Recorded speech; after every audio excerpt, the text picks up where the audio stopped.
Okay, well, with Genesis 39, we are back in, not that we left the story of Joseph, but we took a little bit of a side story in Genesis 38. But as we'll see, that's helpful for us when we read Genesis 39. Now, I've been reading a book by Sam Amati. He's one of the pastors that does the Bible Talk podcast, if you've ever listened to that. But he does... Oh, was he? Okay. Yeah, he's got, in the, what's the series called? New Studies in Biblical Theology. He has one called From Prisoner to Prince on the life of Joseph. So I most of the way through that and been reading it. It's been helpful just framing some of the things. But one of the things that is, I think, helpful to notice, and maybe if I was a better reader or I would have noticed, but when we come to the story of Joseph, one of the things that shifts in Genesis is we begin seeing things not so much as promise, but fulfillment. Now, it's not, of course, the great fulfillment of all these promises, but what we don't have in the story of Joseph is the reoccurring promise of God that he had been giving again and again to the patriarchs. But what we do have is little glimmers of that promise, which we had seen over and over again, begun to be fulfilled. Specifically, remember in Abraham, Abraham was told that God will bless you with that nations would come from you and kings shall come from your own body. And so as we get to Joseph, of course, we're going to see Joseph as one who goes to Egypt and ascends to the place of king. We've already seen he's wore the kingly robes. He has these kingly dreams. And as he is first cast away from the promised land and put in bondage as a slave, and even this week we're going to see down into prison, we await his ascension to the throne, and we will begin to see things unfold as fulfillment. And the big point of all of that is, when we're reading Joseph, the story is just abundantly rich, of course, with moral applications. Because Joseph is a righteous character, and so we can take many lessons learned about living a godly life from this account. And that's a wonderful thing to see in the scriptures. But what we also see is this pattern of what the fulfillment of the promises to Abraham is going to look like. So that when we're reading it, we're thinking, well, how is God going to fulfill these promises to Abraham? The answer is with someone like Joseph. Joseph is not the great fulfillment, but when we see Joseph, we're going to see so clearly that this person is like the anointed one, the chosen one, the servant of God. So his life is going to be this pattern, which now that we have seen Christ has come, we can look back on Joseph and be like, wow, those two things fit together. So we're trained to anticipate the Messiah through Joseph, and then now that the Messiah has come, we look back and exalt in the Messiah who has already come through Joseph. So with that in mind, I wanted to read today in sections because I want to put some themes to these three sections and at least read a few other scriptures as we go along. So let's take this in just a few bites. Could someone read the first 6 verses of Genesis 39 for us? I saw Rhett's hand, sorry.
Thank you. Okay, so the heading that I put on this first section is the favored servant.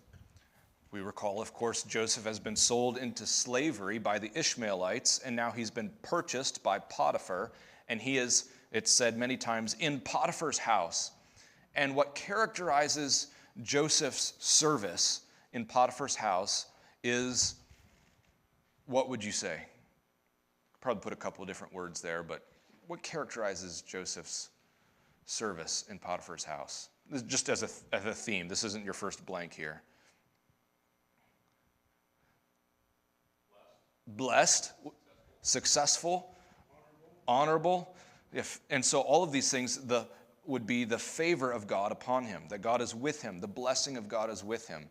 So all of these things fit under the heading, the favored servant. So let's look at your blanks, and then let's read a couple things from the Old and New Testament. So in your blank, first, this is just putting it in context. Remember, Judah, he's in the promised land. This is Joseph's brother from a different mother. Judah is in the promised land, scandalizing Israel. While that's happening, Joseph is in Egypt, not as a free man, but as a slave. He was there first. So why was Joseph even in Egypt? Well, first of all, because his father had sent him to the land of his brothers. So this was the sent son. And second, because his brothers were jealous to kill him. Only they were greedy enough to make a profit on it. So instead of killing him, they thought, we'll sell him. So here we have the sent son who was sent to the land of his brothers, but because of his brother's jealousy, he is essentially killed. And that's in the next line. What is Joseph in relation to his earthly father, Jacob, at this point? Joseph is dead to his father. His father does not know that he is living. So here Joseph is dead to his father, though he was once loved more than any other, and he's in a foreign land. But even in the world of Egypt, and I use the word world there because, remember, Egypt represents the wealth of the nations, the world, what the world has to offer, the prosperity. So even in the world of Egypt, the Lord is with him, giving him success in all that he did. The favor of who was upon him? Yeah, the favor of the Lord. The favor of God was upon him. And also the favor of Potiphar. So here is one who in a foreign land has the favor of God and man upon him. Hopefully, as we say these things, it should be ringing in our ears. The favor of God and man. We remember Jesus Christ, right? He grew in stature and in favor with God and man. Okay, next, where is Joseph? So we saw the success of Joseph. Now we see Joseph as he is in, where is he specifically? Not just Egypt, but he's in, how do I ask this? I'll just say it. He's in the house of his Egyptian master. And the word house there is used, it's emphasized in Scripture, because here is one who is faithful in all his house, in the house of his master. Those are your first two blanks, house and faithful. There was nothing that Joseph's hand did not succeed in. And his master saw not only the faithfulness of this servant, but what else did his master observe? That this success was from the Lord. So the master knew, Potiphar knew, this was not merely a talented Joseph, this was a favored one of the Lord.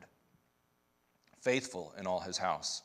So he is successful, he is faithful in the house. Now we see Joseph, that his success was even beyond this, that as he was faithful, what did God do to that house? Someone already said it earlier. Blessed the house. Okay, so here Egypt was, the family of Egypt was blessed by the Lord. Now interesting, isn't that? A family, a foreign family in Egypt is blessed by this one. The Lord had made this faithful servant, this descendant of Abraham, to be a blessing, even as he himself was blessed. In blessing, God blessed him and made him a blessing. Hopefully the emphasis there is clear, right? So we see, remember, we've transitioned from promise to fulfillment. Something is being fulfilled here. Not only did Joseph show himself to be a faithful servant, favored by God, but now, not only a blessing, but he is a blessing by, what's his position in this house? Menial or high? He was a ruler. Yes, that's the blank. Or charge. He was given charge over the realm of his master as a vice regent or a representative ruler. He was the ruler of the house, not merely over one job or duty, but, okay, these are my words, but you can see the themes that are going to come through here. He was to tend to the duties of the whole and keep the house in order, even to set food before his master. Tend and keep. Now, those are my words. Those aren't in the scripture here, but the reason I'm emphasizing that is because the themes are going to be the same. So what does tend and keep remind us of? Make sure we're on the same page there. What's that? A shepherd. Okay. There was a specific person in Genesis who was given charge to tend and keep the garden. Yes. There was one who was given to tend and keep the garden. Now, these two words aren't used, but I'm using exaggerated language to emphasize what these themes are going to show, because here is, and we're going to see this come through real clearly in the next section, but I'll just give it away now. Here is one who is favored of God. He's given charge over the whole area of his master, except one thing. There's one thing that he cannot take of, his wife, right? So the officer, or the ruler, has given him charge over all except for that which is in the midst of it, right? And she's going to be the one who is, I don't want to give it all away, but you're going to see this whole reversal of where Adam failed. Here is one who is going to be the faithful servant. Remember, to be created, to be created in the image of God is to be his representative on earth, his vice ruler, his regent. So this is the position that Joseph is in relative to Potiphar. He is essentially the ruler on behalf of Potiphar, given rule over all that he has. Okay. Anyway, that was just a side note to say I'm using exaggerated language. I'm not trying to state that those two words are in the text. And then in your handout 6, even the mind of Joseph's master was put at ease. The servant rulership of Joseph brought what to the house? Peace, yes. Brought peace to the house and liberty from the worries and anxieties of toil and work. Now, which of us, even if you're not a supervisor, all of us at times have had a contractor or someone working for us, and that's a certain labor in and of itself, trying to see that someone does what they're supposed to do. And there's a certain just struggle that is. But here, Joseph is of such a servant that his master has nothing to do, nothing to worry about. He has no cares. Toil and labor comes from what? So work was given to us in the garden, but toil, frustration, difficulty comes from the curse. But here is one who takes the toil and difficulty and labor of his master and essentially takes it away. There is peace here. There is liberty in the home because of this favored servant who has come. There's no way I'm going to get through all of this. I want to read some of these texts. Let's just use our memory to remember this, okay? First, I wrote in there Psalm 1. Blessed is the one who walks in the way of the Lord, right? He is like a tree planted by the river of the water, and all that he does, he prospers, okay? This is a Psalm 1-like figure. Later, we would see Daniel. Daniel comes up with his other kinsmen, and he stands out above all his companions as wise, as able, right, even to interpret dreams, which Joseph's going to be one who interpret dreams, but the pattern is going to continue there as one who is favored of the Lord. Isaiah 42, this is the servant Psalms. I do want to read this, if I can quickly.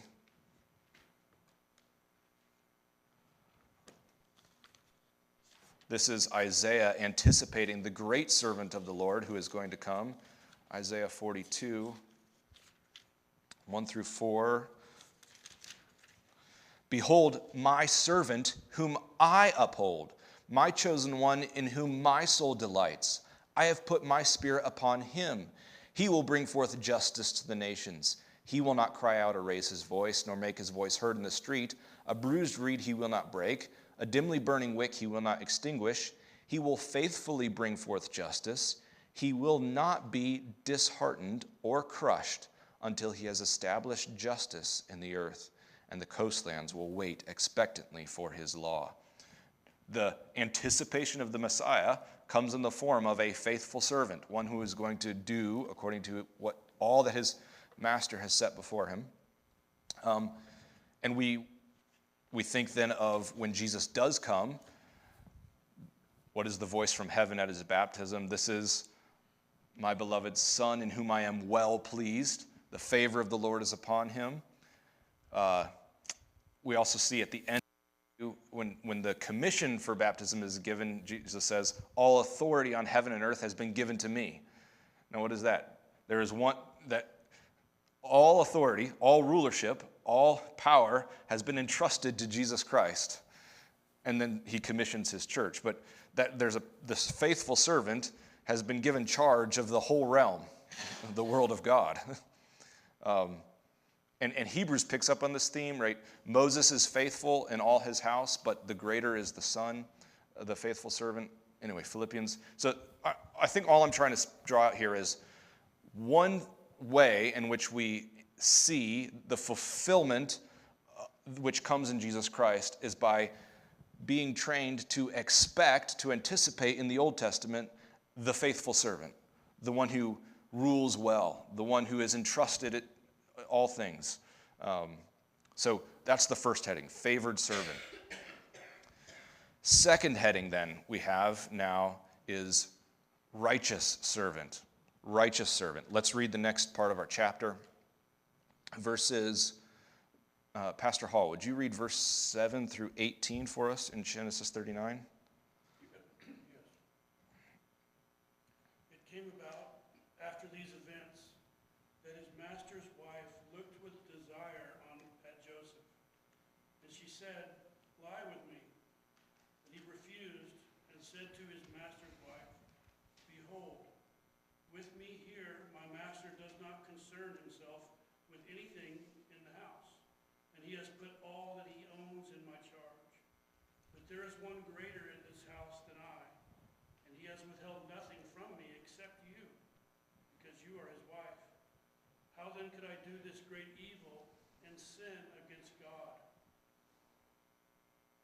As she spoke to Joseph day after day, he did not listen to her to lie beside her or to be with her.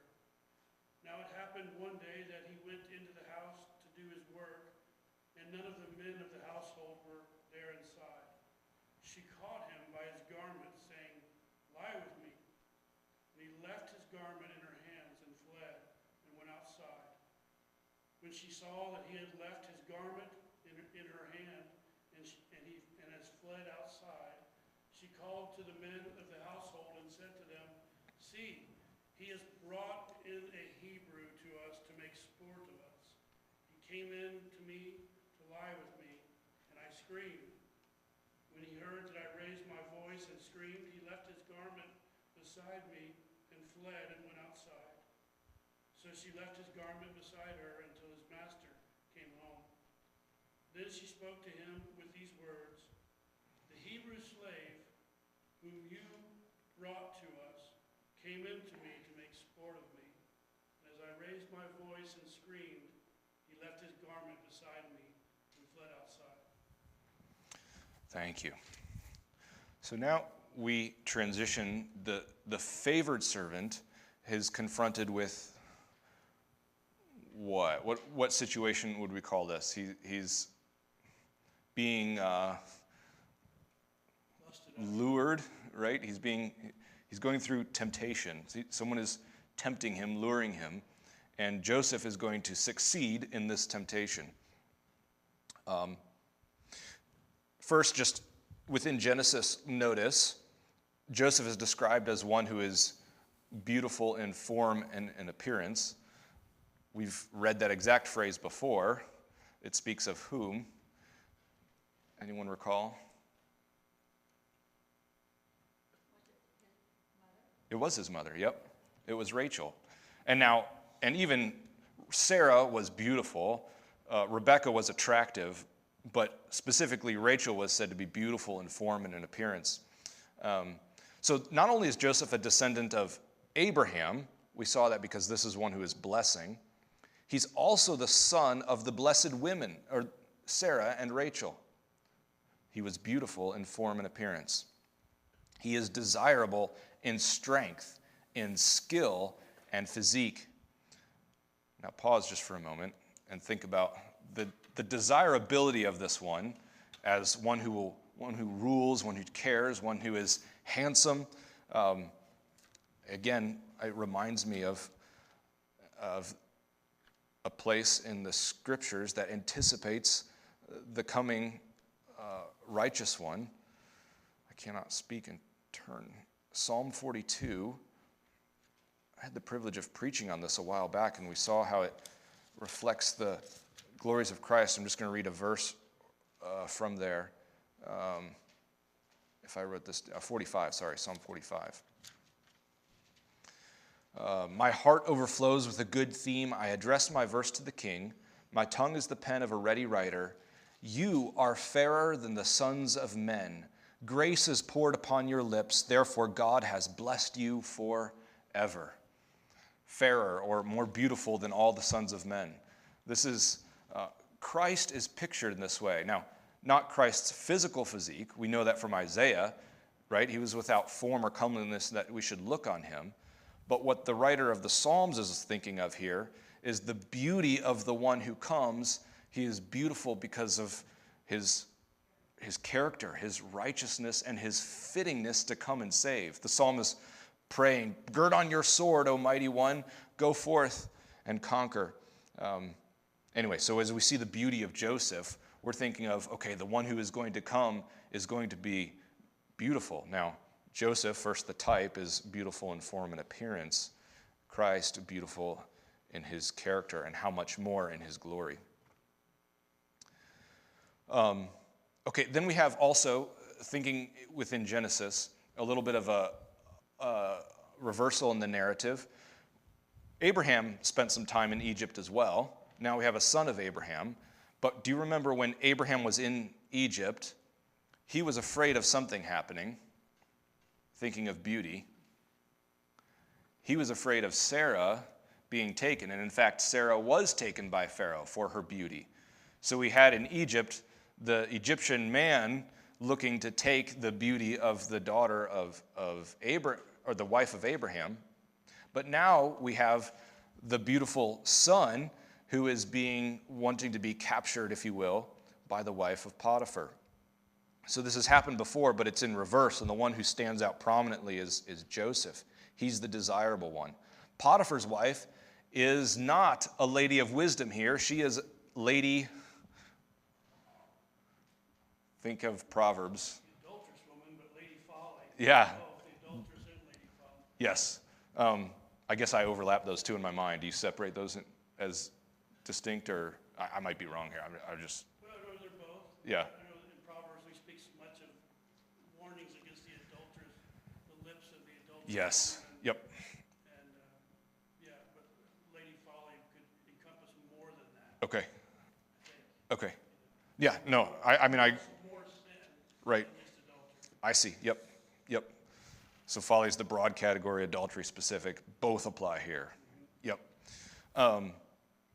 Yeah, so now we have themes. The themes of Joseph are going to be focused also on his wisdom. So if you think about in Proverbs, right, much time is spent on warning the son about the dangers of the adulterous woman, Lady Folly.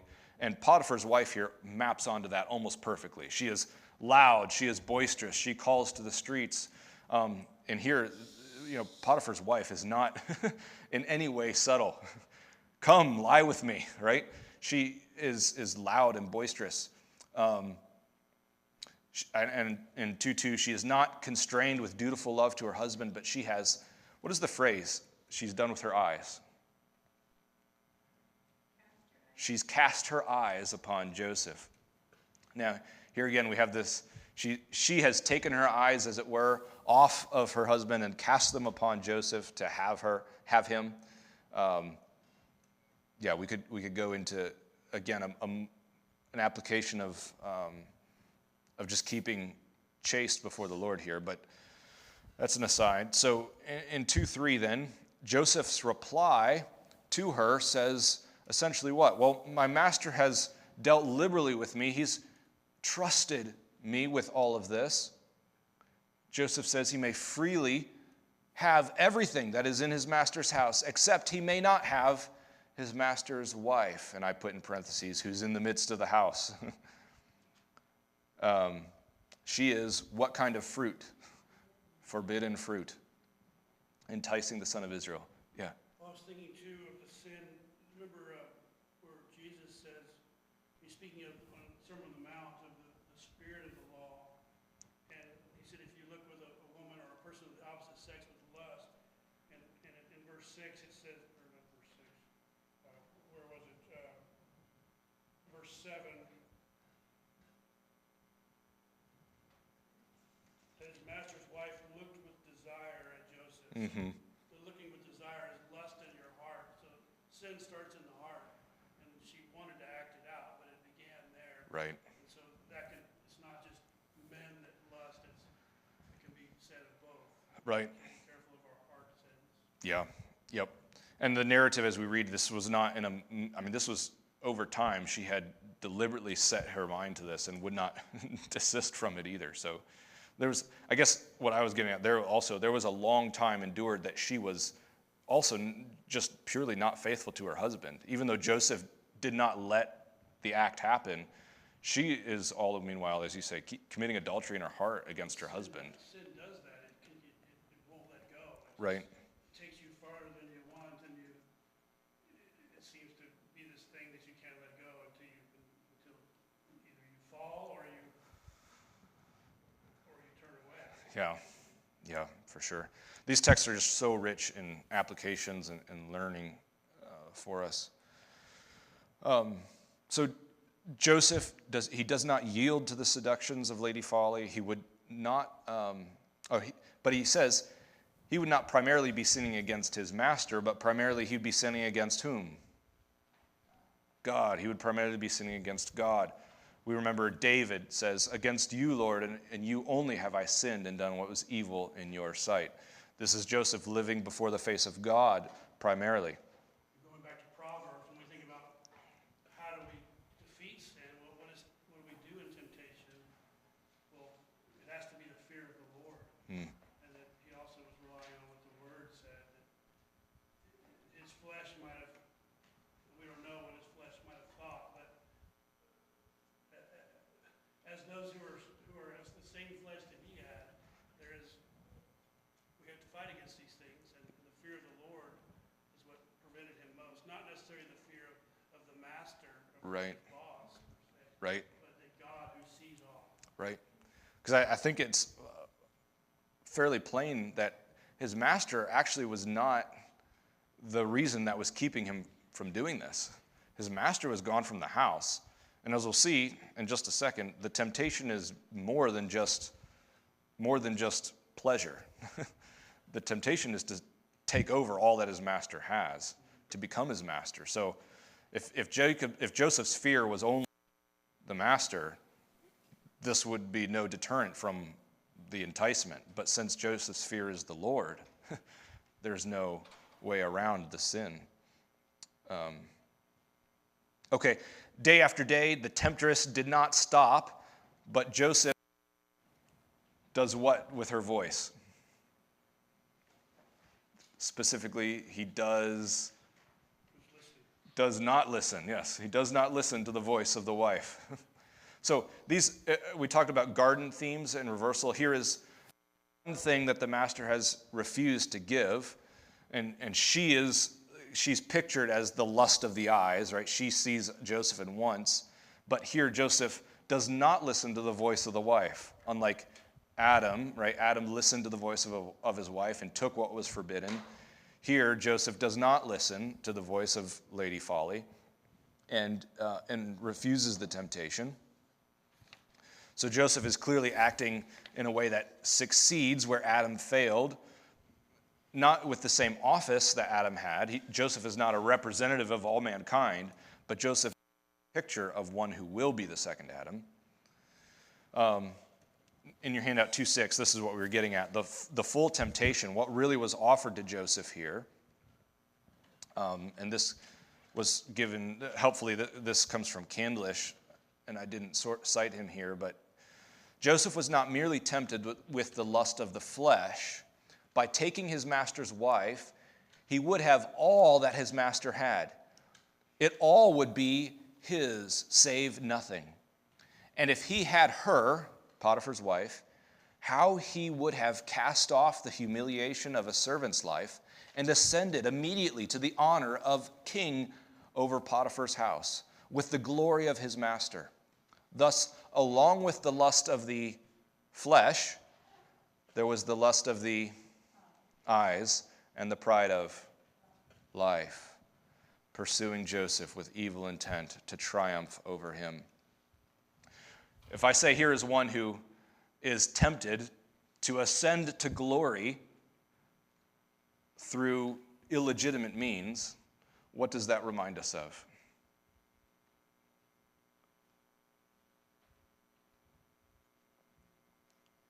Here is one who has the favor of God upon him, but he is going through temptation, and the temptation is you can have all the glory now. You don't have to stay and remain merely a servant.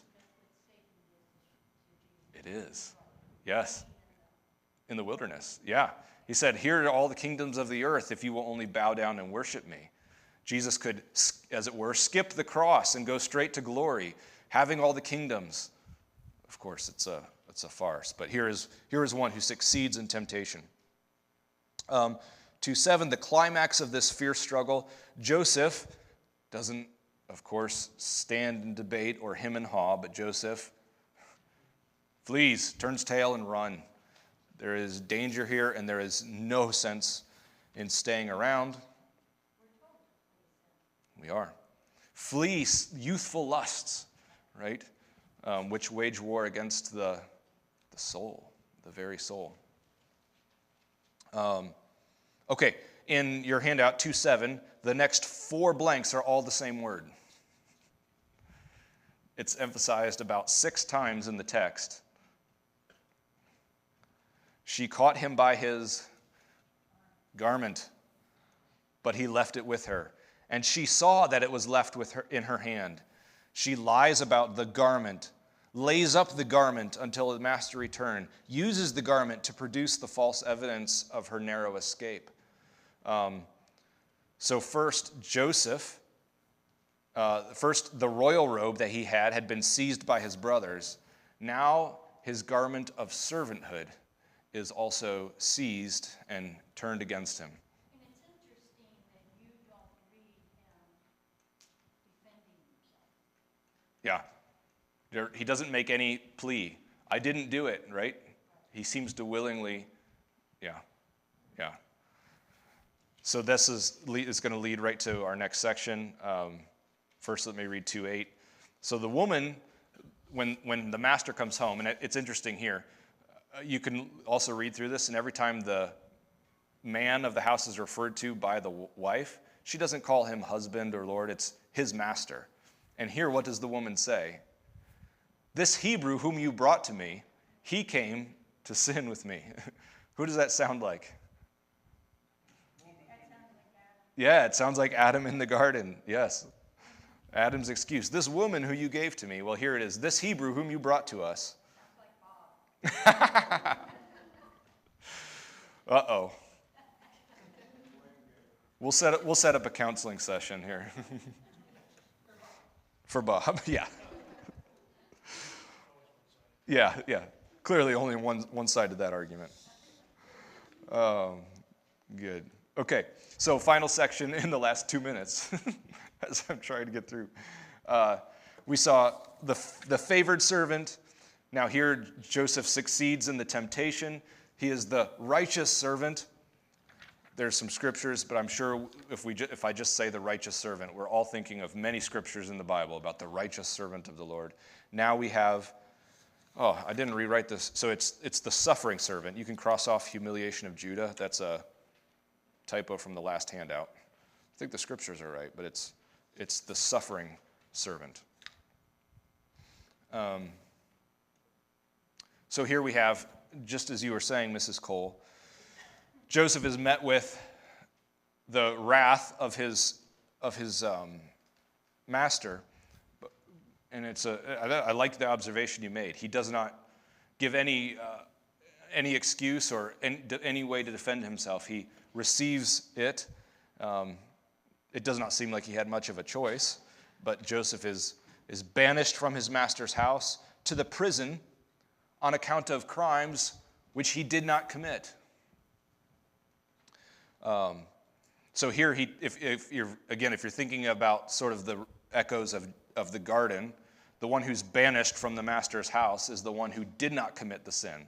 The one who is accusing, the one who is falling for the lust, the one who is the foolish one stays in favor with Potiphar. That's the wife. But pressing on. Notice also, God was ordering things that while Judah, so thinking back about Judah in the previous chapter, while Judah was out on the roadside seeking prostitutes and scandalizing his own daughter-in-law without recourse or punishment, Joseph was enduring punishment for the very crime of sexual misconduct for which he was innocent. So here is Judah not getting the punishment he deserved. Here is Joseph being punished for what he does not deserve.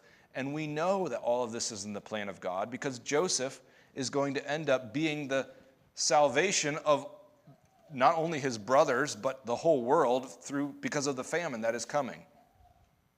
And not only this, he's now a prisoner, not merely of Potiphar, but whose dungeon is he thrown into? Pharaoh's. He is a prisoner with the king's prisoners. So even as Joseph is descending further in humiliation, he actually moves, as one commentator said, one step closer to the throne.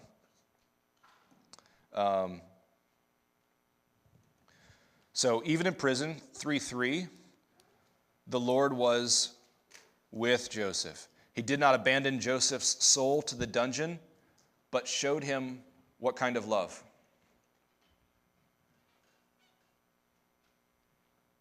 It says in the text, steadfast love. At least in the ESV as I was reading. Does it say the same here? We didn't read our text, that's why. Let me read quickly. Now when his master heard the words of his wife, which she spoke to him, saying, "This is what your slave did to me," his anger burned. So Joseph's master took him and put him into the jail, the place where the king's prisoners were confined, and he was there in the jail. But the Lord was with Joseph and extended kindness to him and gave him favor in the sight of the chief jailer. The chief jailer committed to Joseph's charge all the prisoners who were in the jail, so that whatever was done there, he was responsible for it. The chief jailer did not supervise anything under Joseph's charge, because the Lord was with him, and whatever he did, the Lord made to prosper. And the ESV, that word kindness, the ESV says steadfast love.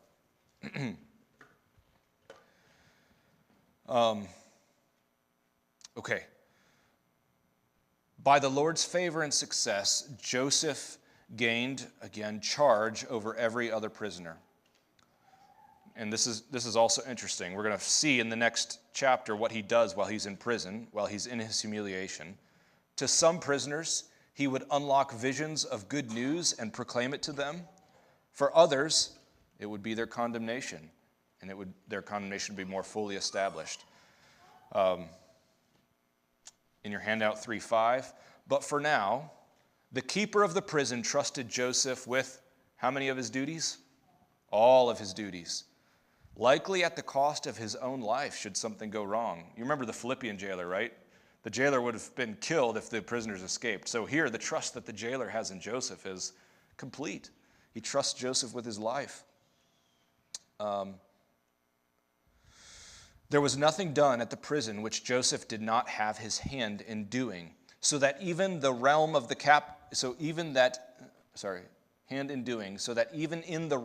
captives, Joseph had authority and rule over them by the power of an indestructible life, that is his noble character and the grace of God. So even over the realm of captive men, Joseph stands as a ruler over them, as one in charge of the dungeon. And lastly here, the remarkable success of Joseph is again credited to the Lord. The keeper of the prison was essentially relieved of his duties by the success and trustworthiness of Joseph, because the Lord was with him. Even in Joseph's humiliation, the will of the Lord prospered in his hand. And that phrase is right from Isaiah. Again, we think of the suffering servant when Isaiah thinks of one who would come. He says, the will of the Lord will prosper in his hand. So, since we're up on time, just the conclusion is, the picture we have drawn is one who is born of Abraham, who is a favored servant of the Lord, a righteous servant in the midst of temptation, a suffering servant, and it will be for the sake of his brothers. So we have that pattern being shaped in us to anticipate Jesus who will come. Let's pray. Lord, thank you for your word, and thank you for the pictures of Jesus that we see in Joseph. Thank you for Genesis 39. Please take our hearts now and set them ready and eager to receive more of your word. The preaching of 1 Thessalonians, the choosing of God before the foundation of the world, the salvation in which we stand, knowing that our salvation is in one who is chosen of God, this righteous servant, the Son of God, the one who suffered and died for us. I ask in your name, amen.